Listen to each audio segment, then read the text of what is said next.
आज हम लंबन विधि के बारे में पढ़ेंगे कि लंबन विधि है क्या और कहाँ इसका यूज़ करते हैं।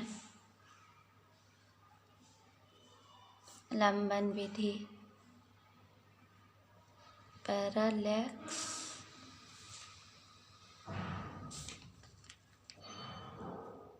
मेथड। इसमें क्या होता है कि हम दोनों आँख का यूज़ करते हैं। किसी वस्तु को हम पहले एक आँख से देखते हैं, फिर दूसरी आँख से देखते हैं, तो वस्तु अपने वास्तविक स्थिति से क्या है, कुछ दूर हटी हुई प्रतीत होती है हमको। तो उस समय क्या होता है, वस्तु की स्थिति में विस्थापन होता है। इसी प्रकार यदि दो अलग अलग प्रेक्षण बिंदु से हम देखें पृष्ठभूमि के सापेक्ष, तो वस्तु की स्थिति में जो परिवर्तन का आभास होता है उसे ही हम क्या कहते हैं, लंबन कहते हैं। तो क्या कह सकते हैं हम, प्रेक्षण बिंदु के परिवर्तन से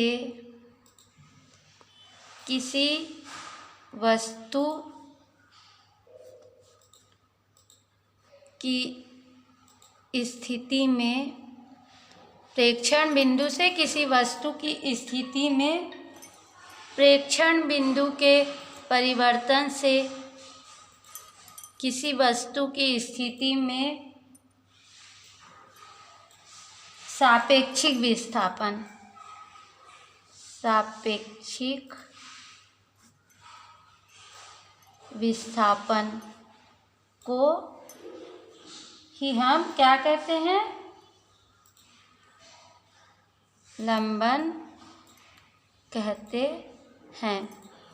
मतलब कि जो अपन एक आँख से देखते हैं पहले एक ही जगह से, फिर दूसरी आँख से देखते हैं, तो वस्तु के स्थिति में थोड़ी वस्तु अपनी जगह से हटी हुई प्रतीत होती है, विस्थापित हुई। और जब वो उसी क्रिया को हम एक प्रेक्षण बिंदु और दूसरी प्रेक्षण बिंदु से देखते हैं, तो वस्तु में क्या होता है, पृष्ठभूमि के सापेक्ष, मतलब पृष्ठभूमि एक ही रहेगी, दोनों प्रेक्षण बिंदु की जो पृष्ठभूमि रहती है, तो वस्तु के जो स्थिति में जो वस्तु मान लो यहाँ है तो यहाँ से यहाँ हटी हुई दिखती है, ऐसा आभास होता है, परंतु वस्तु अपनी वास्तविक स्थिति में ही होती है।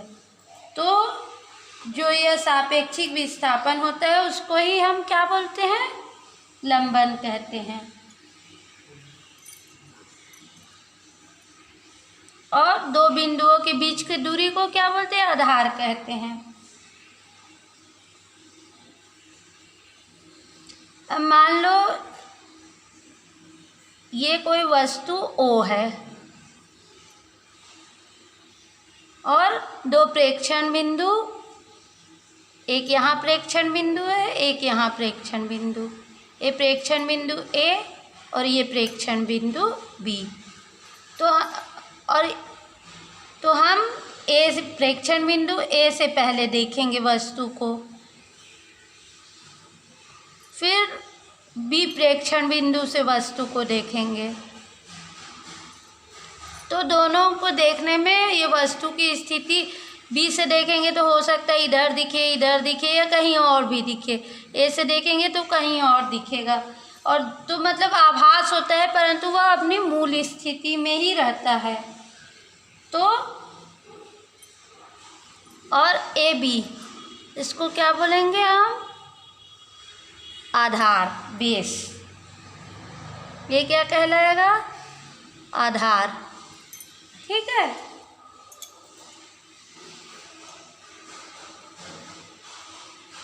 और ये जो दोनों स्थिति से देखने पर जो कोण बनेगा, इस कोण को हम लंबन कोण कहते हैं। क्या कोण कहते हैं, लंबन कोण। इस कोण को क्या कहेंगे? लंबन कोण। तो इसको हम क्या लिख सकते हैं? ए और बी दो प्रेक्षण बिंदु हैं, दो प्रेक्षण बिंदु हैं तथा ओ वस्तु है। वो क्या है? वस्तु है। वो क्या है? वस्तु है कोई, है ना। और थीटा क्या है? थीटा लंबन कोण है। थीटा क्या है? लंबन कोण है। कोण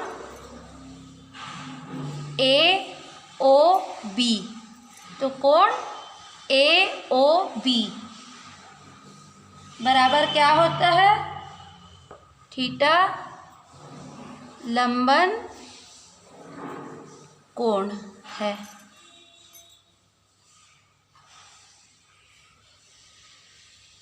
अब जो ये आधार है,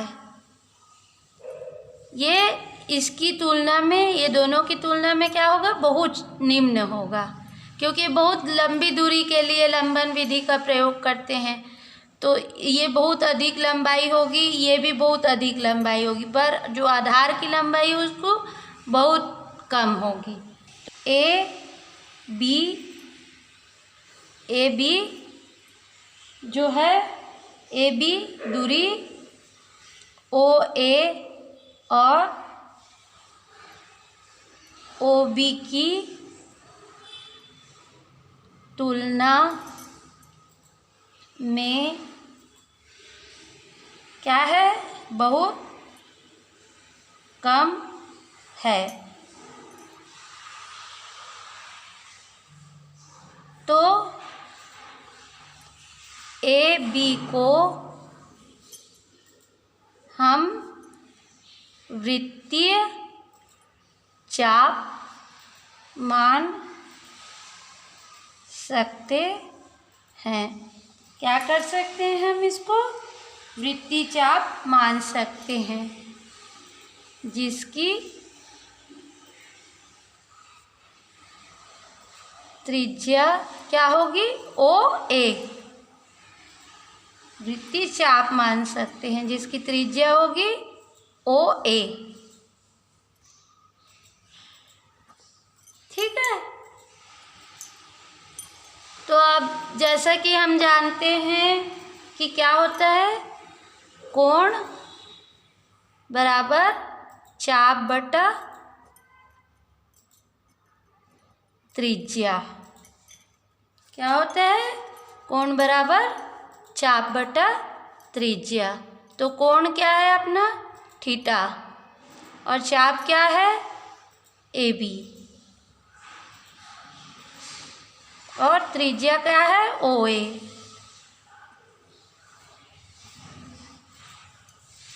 और यही इसको लिख सकते हैं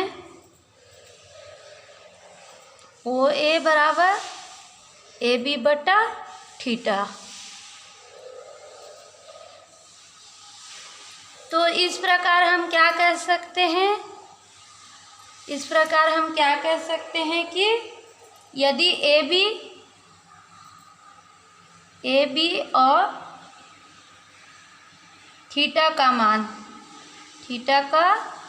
मान ज्ञात हो तो ओ ए को ज्ञात कर सकते हैं। तो यह है लंबन विधि। इससे हम तारे की दूरी,